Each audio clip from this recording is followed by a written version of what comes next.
kelas 7 SMP Negeri 2 Binangun. Selamat bertemu dengan saya Bu Huriah. Melalui video ini kita bertemu, kita akan mengawali tahun pelajaran baru 2020-2021 dalam kegiatan MPLS atau masa pengenalan lingkungan sekolah, yang mana pada tahun-tahun yang lalu kegiatan ini dilaksanakan dengan siswa masuk sekolah seperti biasa, kemudian diawali dengan pembukaan MPLS. Namun kondisi saat ini di tengah-tengah pandemi COVID-19, maka seluruh siswa itu belajarnya di rumah melalui belajar jarak jauh. Akan tetapi Ibu harapkan tidak mengurangi semangat untuk belajar dan selalu belajar. Oke, untuk mengawali kegiatan ini perlu saya sampaikan bahwa saya Bu Huriah akan menyampaikan materi MPLS dengan pokok bahasan akan membahas tentang masalah tata krama. Namun sebelumnya, untuk mengawali belajar, kita berdoa terlebih dahulu. Doa sebelum belajar saya akan membacakannya. Silahkan seluruh siswa mengikuti dari rumah kalian masing-masing. Bismillahirrahmanirrahim. Raditu billahi robba wa bil islami dina wa bi Muhammadin nabiyya wa rasula. Rabbi sidni ilma warzuqni fahma. Amin. Demikian, mudah-mudahan doa ini akan memperlancar kita, kalian dan saya Bu Guru, untuk membahas mengenai masalah tata krama. Oke. Tata krama, ya, apakah itu tata krama? Ya, kita hidup berada dalam sebuah kelompok masyarakat. Ya, kalian Bu Guru hidup senantiasa bersama dengan lingkungan masyarakat. Jadi kita tidak bisa hidup sendiri, karena manusia itu adalah makhluk sosial yang senantiasa selalu berinteraksi, berhubungan dengan sesamanya, dengan sesama teman, dengan sesama manusia dalam pergaulan, dalam kehidupan sehari-hari. Nah, tentunya dalam kita hidup bermasyarakat, dalam kita hidup bergaul dengan teman-teman yang lain, dengan orang lain, tentu kita menginginkan suasana yang harmonis, menginginkan sebuah keharmonisan dan kenyamanan. Nah, untuk mewujudkan keharmonisan dan kenyamanan, tentu kita ada suatu aturan, norma dalam pergaulan yang harus kita lakukan, yang harus kita patuhi.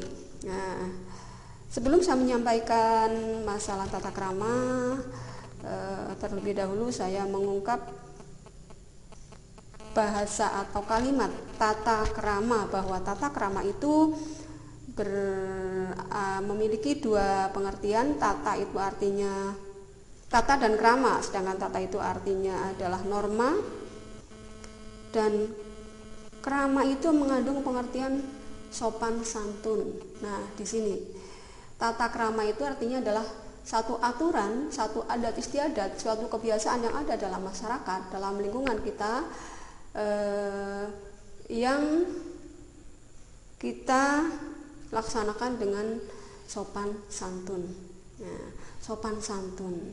Ya, tata krama apa saja yang harus kita terapkan dalam kehidupan sehari-hari kita? Ya, kita harus tahu dan kita harus melaksanakan tata krama tersebut, antara lain tata krama di dalam rumah, di dalam keluarga. Ya, tentunya kalian semuanya punya keluarga, ya. Dalam keluarga, dalam rumah mungkin ada ayah, ibu, atau mungkin ada kakak, adik, dan keluarga yang lain.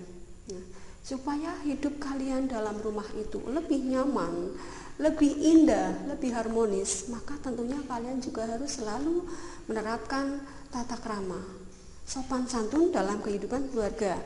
Salah satu contoh sopan santun terhadap orang tua. Coba kalian punya orang tua. Orang tua adalah orang yang sudah mengasuh, mendidik, mengandung, merawat kita, merawat kalian. Maka kalian wajib sopan, wajib santun, wajib mematuhi, wajib mengikuti nasihat dan semua perintah orang tua. Ya, ketika dinasihati maka harus dikerjakan, dilaksanakan dengan baik.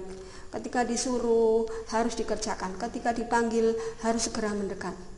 Dan kalian itu tidak boleh mengucapkan dengan bahasa-bahasa yang kasar, dengan bahasa-bahasa yang keras, ya, apalagi bahasa-bahasa yang menyakitkan orang tua. Ya, itu hukumnya sangat-sangat berdosa dan tidak boleh.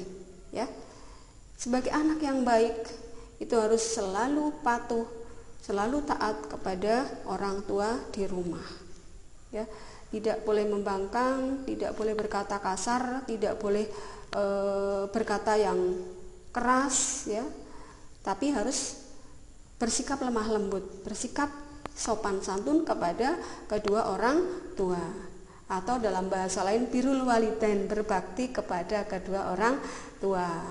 Dan juga kepada sesama anggota keluarga, ya, harus saling menghargai, saling menghormati, saling membantu, saling menolong. Ketika akan keluar dari rumah harus pamitan dengan orang tua, paling tidak kita mengucapkan salam. Ketika pulang pun juga harus mengucapkan salam. Itu salah satu contoh sopan santun, tata krama di dalam rumah. Kemudian ada lagi tata krama ketika makan dan minum.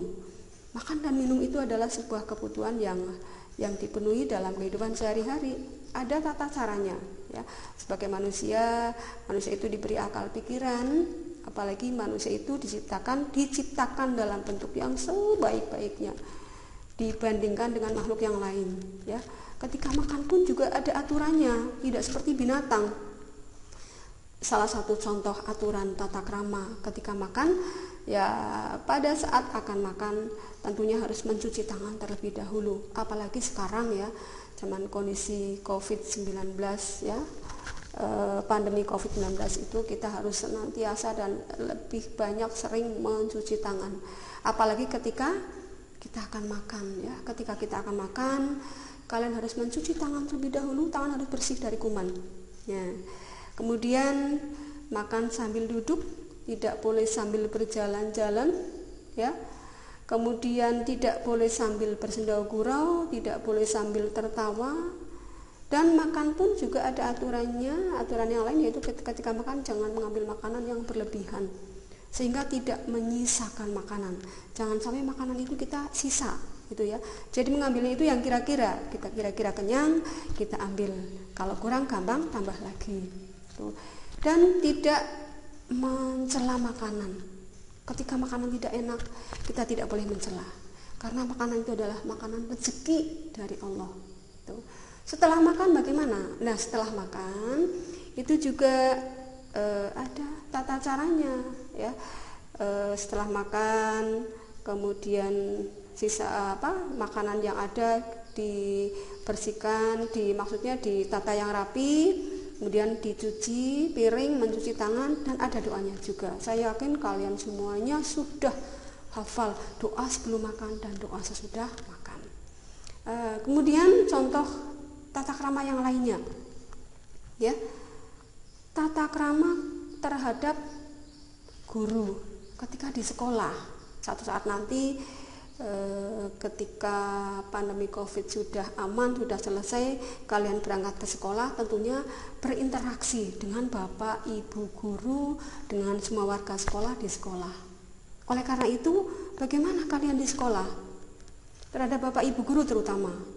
Bapak ibu guru di sekolah itu sebagai orang tua kalian yang akan mengajar, mendidik, mengajak kalian menjadi manusia-manusia yang bermanfaat, ya. Menjadi manusia-manusia yang berguna bagi orang tua, bagi agama, bagi negara dan bangsa. Ya, Bapak Ibu guru di sekolah itu sebagai Bapak Ibu kalian, pengganti Bapak Ibu kalian yang nantinya akan mengarahkan kalian supaya kalian semuanya menjadi anak-anak yang pinter. Ya. Lalu bagaimana sikap kalian terhadap Bapak Ibu guru di sekolah? Sama seperti terhadap Bapak Ibu di rumah, harus menghormati, harus menghargai, ya. Salah satunya ketika kalian berbicara dengan Bapak Ibu guru dengan bahasa-bahasa yang baik, yang sopan, yang santun. Jangan sampai kepada Bapak Ibu guru contohnya memanggil dengan keras dari jauh gitu ya. Ketika mau matur, mau bicara dengan Bapak Ibu guru yang mendekat dulu, berbahasa yang sopan, yang santun. Jangan kemudian dengan Pak Guru, dengan Bu Guru menganggap seperti teman kalian sendiri. Ya, lebih baik berbahasa dengan bahasa. Ada bahasa Jawa kan di sekolah, ada pelajaran bahasa Jawa kromo inggil, ya kita gunakan kromo inggil. Akan tetapi ketika tidak bisa bahasa Jawa dengan kromo inggil, dengan bahasa yang halus, lebih baik dengan menggunakan bahasa Indonesia yang baik dan benar. Ya, jadi tidak ngapak-ngapak, tidak sembarangan dengan Bapak Ibu guru. Hukumnya sama dengan Bapak Ibu di rumah, ya. Bahkan gurunya masih menjadi guru, nanti ada siswa yang bisa menjadi pejabat, menjadi dokter, menjadi orang yang sukses. Itu Bapak Ibu guru merasa bangga, merasa senang sekali. Ya, Bapak Ibu guru pun bukan hanya sekedar menyampaikan ilmu pengetahuan, tapi juga selalu mendoakan, selalu berdoa dan berharap supaya siswa-siswinya nantinya menjadi orang yang sukses, menjadi orang yang berhasil, tercapai cita-citanya. Itulah sangat mulia sekali ya Bapak Ibu guru kalian di sekolah. Oleh karena itu Bapak Ibu guru tidak mengharapkan imbalan apa-apa, hanya senang dan merasa bangga manakala kalian semuanya nanti menjadi orang yang sukses. Oleh karena itu ya ketika di sekolah, ketika di kelas ada Bapak Ibu guru sedang mengajar, ya diikuti dengan baik, duduk dengan tenang, jangan membuat gaduh di kelas. Itu aturannya, tata keramanya begitu. Kemudian ketika bertemu dengan Bapak Ibu guru, memberikan salam, menyapa, ya, mengucapkan salam, atau mungkin selamat pagi, selamat siang, ya, seperti itu. Itu dengan Bapak Ibu guru di sekolah.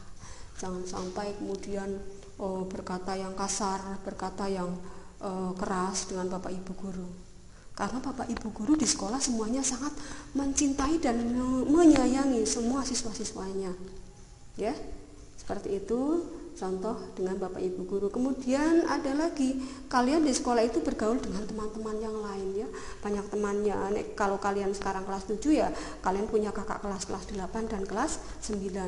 Maka kalian juga harus mempunyai etika yang baik supaya kalian menjadi anak yang berbudi pekerti yang luhur.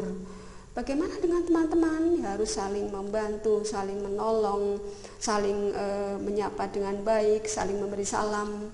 Ketika bersalah segera memberi salam, segera minta maaf. Tapi jangan sengaja-sengaja berbuat salah dengan teman-teman. Menjaga kerukunan ya di sekolah dengan teman yang lain.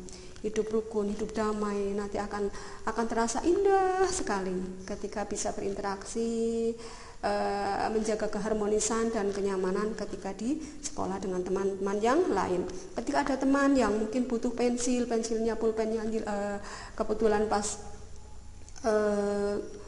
tidak ada atau mungkin tidak pasah, yang bawa segera meminjamkan. Kalau ketika setelah pinjam ya dikembalikan. Itu jadi saling berinteraksi dengan tata krama yang baik. Ada lagi salah satu contoh tata krama ketika berkendaraan di jalan, ya. Berkendaraan di jalan itu pun ada aturannya, ada tata kramanya. Tidak semaunya sendiri ya. Ketika berkendaraan atau berjalan, kita di negara kita berjalan di sebelah kiri, ya kita ikuti berjalan di sebelah kiri, begitu ya. Kemudian manakala naik kendaraan tidak boleh ngebut-ngebutan, tidak boleh saling saling mendahului, ngebut dan sebagainya. Nanti akan berbahaya. Kenapa harus memakai aturan? Karena kalau tidak nanti akan membahayakan, bisa membahayakan dirinya sendiri, bisa juga membahayakan orang lain. Kemudian ketika berjalan kita harus mengikuti rambu-rambu lalu lintas.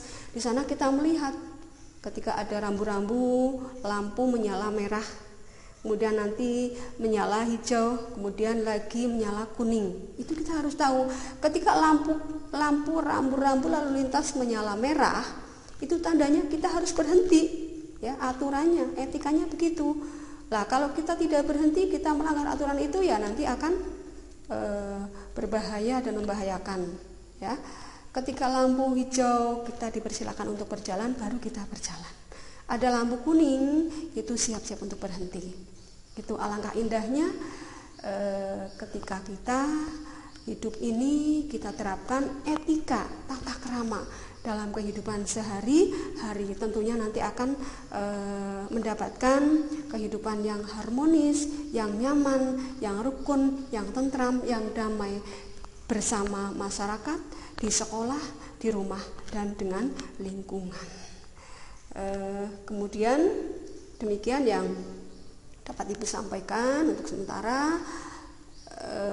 Ada beberapa pertanyaan yang ingin Ibu sampaikan sesuai dengan apa yang tadi Ibu bahas mengenai masalah tata krama. Silahkan kalian boleh mencatat, ada 5 pertanyaan dan juga nanti kalian jawab pertanyaan ini. Kalian jawab, nanti ditulis di lembar kertas. Jawaban itu, soal dan jawabannya dikirimkan lewat WA yang sudah kita buat di grup WA kelas. Kelas kita adalah kelas 7A. Ya. Kelas 7A nanti segera menuliskan soalnya, menjawab soalnya, kemudian ditulis namanya, ditulis kelasnya di sebelah pojok atas kanan. Nanti ditulis nama siapa, kelas 7A, soal materi, soal dan jawaban materi tata krama. Oke, begitu ya. Silakan kalian catat soalnya. Kalau belum jelas nanti boleh disetel berulang-ulang video ini. Ya, nomor 1, sebutkan 3 tata krama yang kalian lakukan di rumah terhadap orang tua atau terhadap kedua orang tua. Soalnya ditulis dulu, nanti di bawah baru dijawab. Ya, pertanyaan berikutnya, pertanyaan kedua, sebutkan 3 tata krama ketika makan dan minum. Oke, kemudian yang ketiga, sebutkan 3 tata krama yang kalian lakukan terhadap Bapak Ibu guru di sekolah. Soal yang keempat, sebutkan 3 tata krama kalian terhadap teman-teman ketika berada di sekolah. Soal yang terakhir, yang nomor 5, sebutkan 3 tata krama ketika berjalan atau naik kendaraan di jalan raya. Oke, itu soal-soal yang harus kalian kerjakan. Setelah itu nanti ditulis, dikerjakan, dikirim melalui WA grup kelas 7A. Demikian materi tata krama yang Ibu sampaikan. Mudah-mudahan ini bermanfaat, menambah ilmu buat kalian, bermanfaat, dan yang lebih penting lagi kalian laksanakan dalam kehidupan sehari-hari supaya hidup kalian akan lebih harmonis. Terima kasih. Wassalamualaikum warahmatullahi wabarakatuh.